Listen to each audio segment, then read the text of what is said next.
We're going right into this update on the Giuliani probe. Feds scouring his phones. They, of course, raided his apartment. And he's still taking on new legal risk today. He was back out on his radio show quoting none other than Richard Nixon. I'm not a crook. And they're framing me because, very simple reason. I got the goods on Joe Biden. I'm the guy, unfortunately, who individually exposed Joe Biden. First with regard to his crookedness in Ukraine, and then with regard to the hard drive that shows that he's been a criminal for 30 years and that his son's been feeding him the money for 30 years. Rudy Giuliani knows his way around Republican politics and history. He's got to know what happened to Richard Nixon in the years after he claimed he was not a crook. Giuliani is under legal pressure. He's got an evidence-free attack here that he's accusing the feds of committing a new crime, of framing him. Of course, he hasn't substantiated that in any way. And it seems like the pressure may be getting to him as he continues to talk on the radio and other airwaves. And I'm joined now, as promised, Neil Katyal, former acting U.S. Solicitor General. Neil, I always try to keep it real with viewers. I try to explain, if we're several days into a story, why are we here again? And sometimes there's big new developments, and sometimes there's just the way people act. And Mr. Giuliani can't stop talking. What I just played is brand new. And so he's feeding the story, and he seems to be feeding a narrative legally where he wants to say that his outside activities against the Bidens, and he has every right to oppose Joe Biden's election, but his outside activities somehow made him a target that otherwise he wouldn't be in this trouble. Your response both to the Nixon claim, which is just wow, and that type of defense he's offering.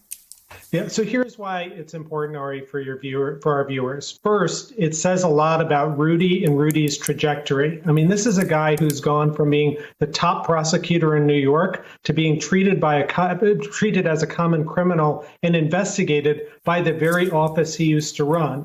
And his defense is, I'm not a crook, quoting Nixon. That's not particularly good. The FBI has seized 10 of his devices pursuant to a warrant, pursuant to a federal judge's order, and the judge had to certify that probable cause existed to believe a crime had been committed. So that's number one. And look, based on the fact that Giuliani blurted out on national TV that Trump was paying off Stormy Daniels, I'm pretty sure prosecutors would be happy with any one of the 10 devices, let alone all 10. So that's number one. What does it say about Rudy? But the second and more, I think, interesting question is, what does this say about the Trump investigation? Because, you know, there's a lot of people out there who are wondering, like, Trump looks like he might get away with some Stormy Daniels stuff, with other financial improprieties, with January 6th, with what happened in Georgia in terms of election pressure.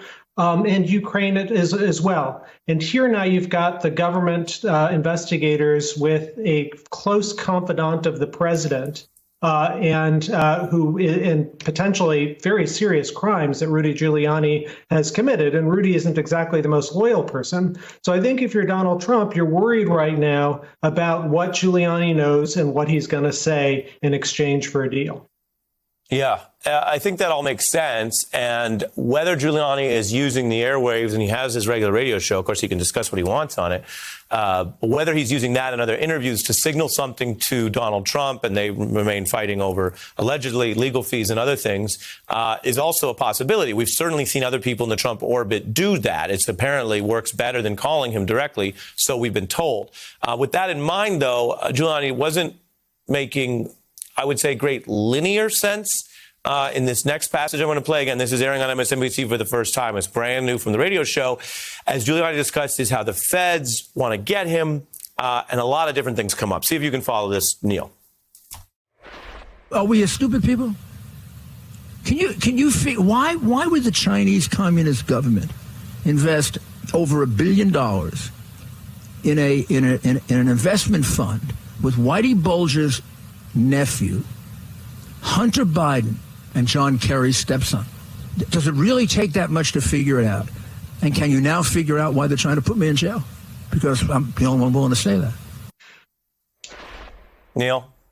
Well, I don't have a degree in Rudy-ese or whatever that language is. I can't make too much heads or tails of it, but I can tell you one thing about that, Ari. If I'm Donald Trump, the last thing I want Giuliani to mention is the name Whitey Bulger. Whitey Bulger was an FBI informant who turned on the mob.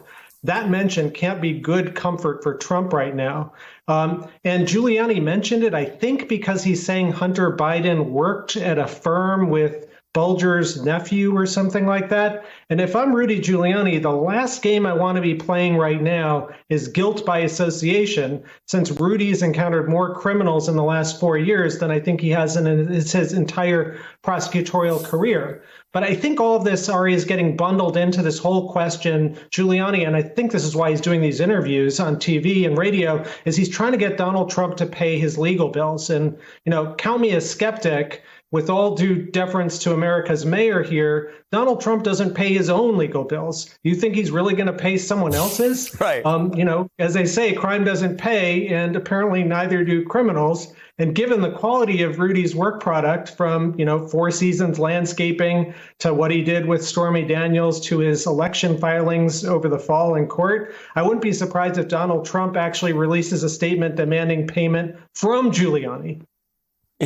Well, this is a fair point, and this isn't even Supreme Court caught y'all. This is just common sense caught y'all, which is if you watch someone, dine and dash and skip out on their own dinner bill a bunch of times, that's not the person that's going to go take you out for dinner and actually pay the bill. I think that's fair. We'll call that common sense caught y'all. Before I lose you, there's one other wrinkle here that I wanted to raise about the case. We've got this information that since October 19, the feds have been looking at whatever Giuliani was trying to do on behalf of these potentially foreign nationals or foreign governments. And the Daily Beast reports that this ex-Ukrainian official needed a visa. Now, former White House Communications Director Anthony Scaramucci says from visas or beyond, he sees Giuliani flipping. You think Rudy Giuliani will turn on Trump? 100%. Yeah. My friend Michael Cohen said that he would take a bullet for the president. Right. But, when push came to shove and it was about his family, he's got a priority to that. And I think the mayor has said it. Look, I've got insurance. It is true the mayor made that reference to insurance and then sort of walked it back. Everything in that landscape sometimes is a joke. But, Neil, I'm curious what you think specifically of the reporting on the visa, because there are those, again, we've talked about a lot, that's bad for Giuliani. There are those who say that if the case turns on or is primarily about a citizen's need for a visa, that may somehow provide a legal help or defense for him if he's not working directly on behalf of, for example, the government of Ukraine writ large. Yeah, so far I haven't seen the defense, I think, story, and I don't think what Rudy has said is much of a defense. There's nothing wrong if you're a U.S. citizen with working for a foreign government. You just have to disclose it, and that's an important thing. That's part of a very important law that's enacted to prevent people, basically foreign influence in our government. And the idea that, this guy who wanted the visa, Shokin, who was the prosecutor, is acting independently of the government and so on, I guess that might be possible. But at least according to the reporting, it sounded like there was more governmental Ukrainian government interest in this official visiting the United States. It wasn't just, the guy coming to bring his kids to Disney or something like that. And so, I think that there is a real concern here. It looks like Giuliani was so eager to please this guy, Shokin, because, well, frankly, he was widely viewed as an effective advocate for a corrupt regime.